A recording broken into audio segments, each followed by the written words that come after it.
কী রে জ্যোতি, তোকে আমি কি বলেছিলাম? সে কাজটা এখনো করিসনি কেন?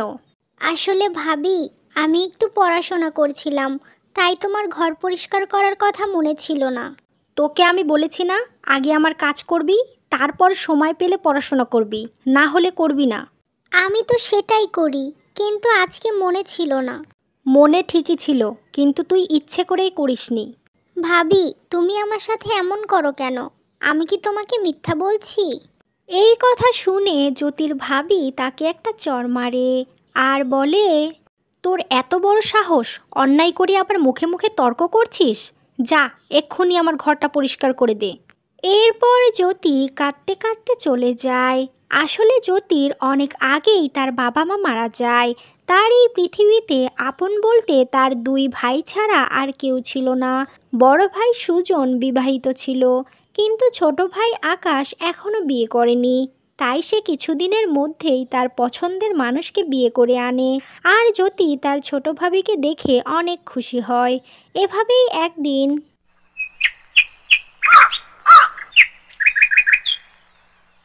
শোনো ভাবি, তোমার যখন যা প্রয়োজন হবে আমাকে বলবে, আমি এসে করে দেব। ঠিক আছে, তা না হয় বলবো, কিন্তু তুমি একটু আমার পাশে বসো না। না না ভাবি, এখন বসতে পারবো না। আমার রান্নাঘরে অনেক কাজ আছে। আমি যদি এখন তোমার সাথে বসে গল্প করি, তাহলে বড় ভাবি আমাকে অনেক রাগ করবে। আমি আগে কাজ শেষ করি, তারপর তোমার সাথে গল্প করব, কেমন? জ্যোতির কথা শেষ হতে না হতেই ওদিকে তার বড় ভাবি চিৎকার করতে থাকে, কিরে জ্যোতি, কোথায় মরে গেলি? রান্নাঘরে এত কাজ পড়ে আছে, এই মেয়েটা যে কোথায় ঘুরে বেড়াচ্ছে কে জানে। কিরে মুখ পুরি, তাড়াতাড়ি এদিকে আয়। এই শুনে জ্যোতি তাড়াতাড়ি তার বড় ভাবির কাছে যায়। জ্যোতিকে এত তাড়াতাড়ি যেতে দেখে তিথির অনেক অবাক হয়, তাই সেও তার পেছন পেছন যায়। কি করছিলি? বাড়িতে নতুন ভাবি এসেছে বলে কি তোর ডানা গজিয়েছে? তোকে কাজের কথা বলতে হবে কেন? আর তুই তো ভালো করেই জানিস আমি এক কথা একবারই বলতে ভালোবাসি। তাড়াতাড়ি যা, রান্নাটা কর। হ্যাঁ ভাবি, আমি এক্ষুনি করেছি। আসলে আমি ছোট ভাবির সাথে একটু কথা বলছিলাম। আপা, তুমি জ্যোতিকে এভাবে বকাবকি করছো কেন? জ্যোতি তো এখনও অনেক ছোট, ওর তো এখন পড়াশোনা করার বয়স, আর তুমি ওকে দিয়ে কাজকর্ম রান্না বান্না করতে বলছো? জ্যোতি, তুমি গিয়ে পড়তে বসো, আমি রান্না করে দিচ্ছি। দেখ ছোট, ওর প্রতি দরদ ভালোবাসা দেখিয়ে কোনো লাভ নেই। আর ওকে দেখে তোর ছোট মনে হচ্ছে? ওর 16 বছর বয়স হয়ে গেল, দুদিন পর বিয়ে করে শ্বশুরবাড়ি যাবে। শ্বশুরবাড়িতে গিয়ে তো ওকে কাজকর্ম করতেই হবে। বাবা মা কেউ নেই, ভাবিরা যদি এখন কাজকর্ম না শেখায়, পরে আমাদেরই কথা শুনতে হবে। আর তাছাড়া তুই তো এ বাড়িতে নতুন বউ, তোকে এখন রান্নাঘরে যেতে দেখলে লোকজন তো খারাপ বলবে। হ্যাঁ ছোট ভাবি, তুমি এখন আমাদের বাড়িতে নতুন সদস্য, তাই তোমাকে রান্না করতে হবে না। আমি রান্না করে দিচ্ছি। আমি সব কিছু রান্না করতে পারি। এই বলে জ্যোতি রান্না করতে লাগে।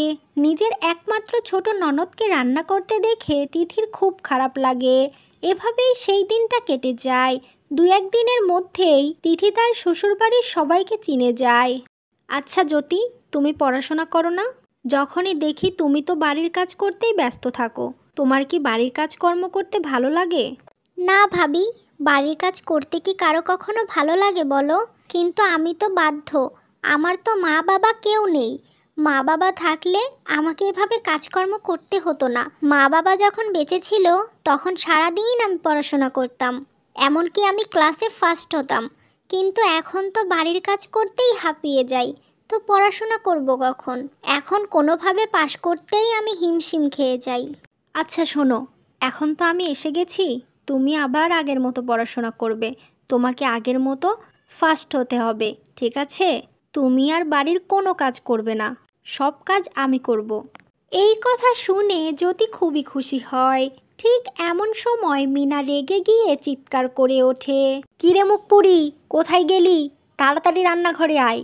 কি সর্বনাশ, এই মেয়েটা সব সময় আমার ক্ষতি করে বসে থাকে। কিরে, শুনতে পাচ্ছিস? আজকে তোর কপালে খুব দুঃখ আছে। তুই শুধু একবার আমার সামনে আয়।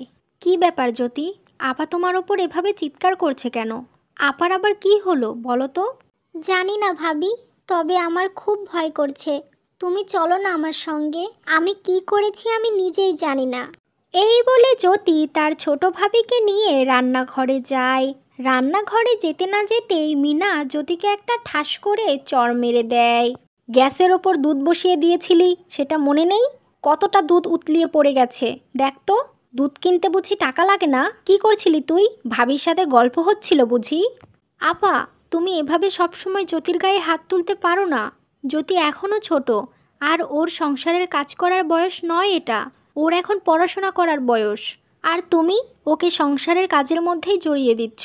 তোমার যা কাজ বলার তুমি আমাকে বলো, আমি সব কাজ করে দেব। জ্যোতির ওপর কোনো কাজের হুকুম করো না। ওরে বাবা, তোর তো দেখছি ওর প্রতি দরদ ভালোবাসা একেবারে উতলিয়ে পড়ছে। তুই কার পড়াশোনা করার কথা বলছিস?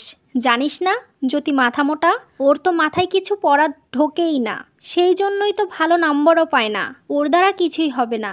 তুই কি মনে করেছিস ও পড়াশোনা করে বড় অফিসার হবে? কিছু করতে পারবে না। আমি একে খুব ভালো করেই চিনি। পড়াশোনার নাম করে শুধু কাজ ফাঁকি দেওয়ার ধান্দা। নিজের বড় ভাবির মুখে এমন কথা শুনে জ্যোতির খুবই খারাপ লাগে। তাই ও কাঁদতে কাঁদতে ঘরে চলে যায়। দেখেছিস তো কেমন রাগ দেখিয়ে চলে গেল? এগুলো শুধুমাত্র তোর আশকারাতে হচ্ছে। তোকে খুব ভালো করেই ফাঁসিয়ে দিয়েছে মেয়েটা। খুব সাংঘাতিক মেয়ে, কিন্তু মিষ্টি মিষ্টি কথা বলে দুঃখের কাহিনী শুনিয়ে খুব সহজেই সবার মন জয় করে নেয়। কদিন যাক, তুই সব বুঝতে পারবি। এই বলে মিনা সেখান থেকে চলে যায়। রাতের বেলা সবাই খাবার খেতে এলেও জ্যোতি আসে না। আর এটা দেখে তিথিরও খাবার খেতে ইচ্ছে করে না। তাই তিথি জ্যোতির খাবার নিয়ে তার ঘরে যায়। জ্যোতি, আর রাগ করে থাকিস না। আয়, আমি তোকে আজকে নিজের হাতে খাবার খাইয়ে দেব।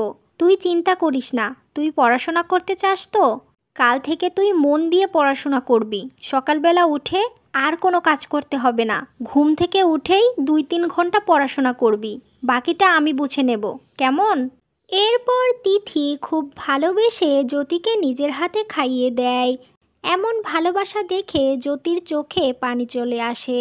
তুমি খুব ভালো ভাবি। এরকমভাবে আমার মা ছাড়া আজ পর্যন্ত কেউ আমাকে মুখে তুলে খাইয়ে দেয়নি। আমার বড় ভাবিও যদি তোমার মতো হতো তাহলে কত ভালো হতো।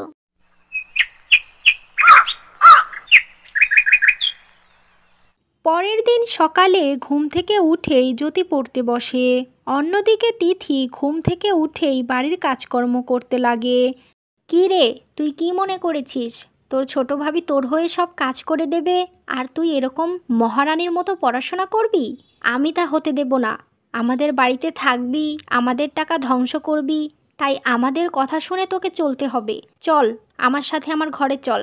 আমার ঘরটা আজকে সুন্দর করে গুছিয়ে দিবি। চল। এমন সময় সেখানে তিথি আসে। আপা, তুমি মেয়েটাকে একটু শান্তি করে পড়াশোনা করতে দেবে না, তাই না? 9টা বাজে এখন। একটু পরেই তো স্কুলে যাওয়ার সময় হয়ে যাবে জ্যোতির। আর তুমি তাকে এখনও কাজ করার কথা বলছো? জ্যোতি, তুই বরং আজকে তাড়াতাড়ি স্কুলে যা, না হলে তোর স্কুলে যেতে দেরি হয়ে যাবে। এই কথা শুনে কোনো কথা না ভেবে স্কুলে চলে যায়। কিন্তু বিকেলে স্কুল ছুটি হওয়ার পরেও জ্যোতি কিছুতেই বাড়ি ফিরে আসে না। এদিকে তিথি তার ছোট ননদের জন্য অপেক্ষা করতে থাকে। দেখতে দেখতে সন্ধ্যা হয়ে গেলেও জ্যোতি বাড়ি আসে না। আপা, জ্যোতি এখনো বাড়ি আসছে না কেন বলো তো? ওর তো 4টের সময় স্কুল ছুটি হয়ে যায়, এখন তো সন্ধ্যা 7টা বাজে। মেয়েটা এখনো বাড়িতে আসলো না। আমার তো খুব চিন্তা হচ্ছে। আমি তো তোকে বলেইছি ওই মেয়েটার স্বভাব খারাপ। পড়াশোনার নাম করে ঘুরে বেড়ানোর স্বভাব হয়ে গেছে। বাড়িতে এসে যদি কাজ করতে হয় সেই ভয়ে কোথায় গিয়ে আড্ডা মারছে, কিংবা রাস্তায় রাস্তায় ঘুরে বেড়াচ্ছে হয়তো। এর জন্যই তো তোকে সবসময় বলি ওকে বেশি মাথায় তুলিস না। না না আপা, এই রকম বললে তো হবে না। আমি বরং ওর স্কুলে কল করে জিজ্ঞেস করি। এই বলে তিথি জ্যোতিদের স্কুলে কল করে জানতে পারে জ্যোতি আজকে স্কুলেই যায় নাই। আর এই শুনে তিথি প্রচণ্ড অবাক হয়। জ্যোতি নাকি আজকে স্কুলেই যায়নি, তাহলে মেয়েটা কোথায় গেল বলো তো? আমার খুব ভয় করছে। কালকে তুমি মেয়েটার গায়ে এভাবে হাত তুললে, সেই জন্য মেয়েটা খুব কষ্ট পেয়েছে। ও আবার ভুলভাল কিছু করে ফেললো না তো? আরে ওসব কিছু না, কোথায় গেছে খুব ভালো করেই বুঝতে পেরেছি আমি। ওই মেয়েটা নিশ্চয়ই কোনো ছেলের হাত ধরে পালিয়ে গেছে। এমনিতেই ওর স্বভাব ভালো না। এ তুমি কি বলছো আপা? ওইটুকু 15-16 বছরের একটা মেয়ে বাড়ি থেকে পালিয়ে যাবে, তাও আবার কোনো ছেলের সাথে? না, এটা হতে পারে না। আমি এটা বিশ্বাস করি না। তুই বিশ্বাস না করলেও কিছু যায় আসে না রে ছোট। কারণ একটা মেয়ে বাড়ি থেকে উধাও হয়ে গেলে সবাই এটাই ভাবে যে নিশ্চয়ই মেয়েটা কোনো ছেলের সাথে পালিয়ে গেছে। আর আজকে তো আমি খুব খুশি। আমাদের কত খরচ বেঁচে গেল বলতো। আমরা যদি জ্যোতির বিয়ে দিতাম তাহলে আমাদের অনেক টাকা খরচ হতো। যাক, শেষ পর্যন্ত আপদ বিদায় হলো। মিনার মুখে এমন কথা শুনে তিথি খুবই অবাক হয়। কি হলো? তোর ননদ বাড়ি থেকে চলে গেছে বলে তুই কি আবার শোক পালন করবি? তাড়াতাড়ি রান্না বান্না কর, আমার খুব খিদে পেয়েছে। আর শোন, কেউ যদি জ্যোতির ব্যাপারে কিছু জিজ্ঞেস করে তুই বলবি ও কোনো ছেলের হাত ধরে পালিয়ে গেছে। এছাড়া আর কোনো কথা বলার দরকার নেই। সেদিনের পর থেকে জ্যোতি আর কখনো বাড়িতে ফিরে আসে না। আর মিনা এখন তার ছোট জায়ের ওপর সব সময় হুকুম করে। সকাল থেকে সন্ধ্যা পর্যন্ত তিথি কাজ নিয়েই ব্যস্ত। এরকমভাবেই প্রায় 4-5 বছর কেটে যায়। একদিন এ কি? আমি এটা কি দেখছি? জ্যোতি, তুই পুলিশ হয়ে গেলি কি করে? তুই নয়, আপনি করে বলো, একজন পুলিশ অফিসারের সাথে কিভাবে কথা বলতে হয় জানো না? এইটুকু সেন্স নেই তোমার? আমি এখানে আমার ছোট ভাবির সাথে দেখা করতে এসেছি। ভাবি, তুমি কোথায়? আমি এসে গেছি। জ্যোতির গলার আওয়াজ শুনে তিথি খুব খুশি হয়ে সেখানে আসে। তুই এসে গেছিস জ্যোতি? এই দিনটার জন্য আমি অনেক অপেক্ষা করেছি। আজকে তাহলে তোর স্বপ্ন পূরণ হলো। আজকে আমি খুব খুশি হয়েছি তোকে সফল হতে দেখে। আর এই সমস্ত কিছু হয়েছে শুধু তোমার জন্য। তুমি যদি আমার পাশে না দাঁড়াতে তাহলে আমি কখনোই সফল হতে পারতাম না ভাবি। কারণ এই বাজে মহিলা আমার জীবনটা শেষ করে দিত। কি বড় ভাবি, তুমি কিছু বুঝতে পারছো না তাই না? সেদিন আমি স্কুল থেকে গায়েব হয়ে গিয়েছিলাম কেন জানো? ছোট ভাবি আমাকে নিজের ভাই ভাবির কাছে পাঠিয়ে দিয়েছিল, যাতে আমি ভালোভাবে মন দিয়ে পড়াশোনা করে নিজের পায়ে দাঁড়াতে পারি। জানো ছোট ভাবি, তোমার পরিবারের সবাই অনেক ভালো। ওরা সবাই আমার খেয়াল রেখেছে। কি? তার মানে তোরা আমার সাথে ছলচাতুরি করলি? কি রে ছোট, তোকে তো আমি খুব সাদাসিধে মনে করেছিলাম। তুই জ্যোতিকে এতদিন পর্যন্ত নিজের বাপের বাড়িতে পড়াশোনা করিয়েছিস আর আমি কিছুই বুঝতে পারলাম না? তোরা নাটক করে গেলি আমার সাথে। এই যে, আওয়াজ নামিয়ে কথা বলো। এখন আমি একজন পুলিশ অফিসার, আর আমি চাইলেই তোমাকে অ্যারেস্ট করতে পারি। তবে হ্যাঁ, তখন জ্যোতি ছোট ছিল, জ্যোতি সহজ সরল ছিল। তুমি অনেক অত্যাচার করেছিলে, কিন্তু এরপর যদি তুমি আমার মতো কাউকে অত্যাচার করো তখন কিন্তু আমি তোমাকে ছাড়বো না। চলো ছোট ভাবি, এই বাড়িতে তোমাদের থাকার আর কোনো প্রয়োজন নেই। আজ থেকে তোমরা আমার সাথে থাকবে। এই বলে জ্যোতি তার ছোট ভাবি আর ছোট ভাইয়াকে নিয়ে চলে যায়। তারা আর কখনোই সেই বাড়িতে ফিরে আসে না।